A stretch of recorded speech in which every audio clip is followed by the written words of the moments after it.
Hi hello. ఈరోజు మన పొలంలో పండిన వడ్లని ఇంట్లో తినటానికి రైస్‌గా ఆడించడానికి తీసుకెళ్ళటం అనేది జరుగుతుందనమాట. చూడండి, ట్రాక్టర్‌లో వేసేసాము. ఒక 10 గట్లు ఉంచామనమాట. ఆ 10 గట్లు ఈరోజు పెదనాన్న నేను కలిసి రైస్ మిల్‌కి తీసుకురావడం అనేది జరిగింది. రైస్ మిల్‌కి తీసుకొచ్చిన తర్వాత ముందు కాటాలు పెడతారనమాట. ఏ కట్ట ఎంతెంత వచ్చిందనే దాని గురించి చూస్తారు. తర్వాత ఇది కనపడేది నేలబడ్డీ అనమాట. నేలబడ్డీలో పోస్తారు. చూడండి, నేలబడ్డీలో పోసిన తర్వాత ఈ మిషన్‌లోకి రావడం అనేది జరిగింది. పైన పొపర పోయిన తర్వాత ఇక్కడ ముడి బియ్యం మీకు కనపడేవన్నీ కూడా ముడి బియ్యం అని అంటారనమాట. ఈ ముడి బియ్యాన్ని ఈ మధ్యకాలంలో చాలామంది తినటం అనేది కూడా జరుగుతుంది. దీంట్లో ఎక్కువ పోషకాలు ఉంటాయన్నమాట.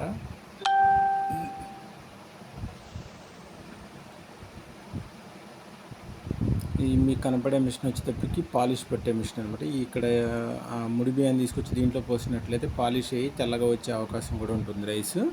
ఇక్కడ చూడండి, వచ్చిన రైస్ మొత్తం కూడా పూర్తిగా రైస్ ఒక రకంగా బయటికి వెళ్ళిపోతుంది. ఒక పక్కన తౌడు వస్తుంది, ఒక పక్కన నూకలు వస్తున్నాయి అనమాట. ఈ మీకు కనపడేది తౌడు.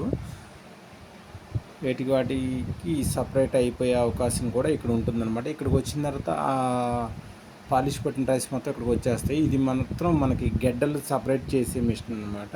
మన రైస్లో ఏమైనా గెడ్డలు ఉన్నట్లయితే వాటిని సపరేట్ చేసి ఓన్లీ రైస్ వచ్చేలా చూస్తుంది అనమాట.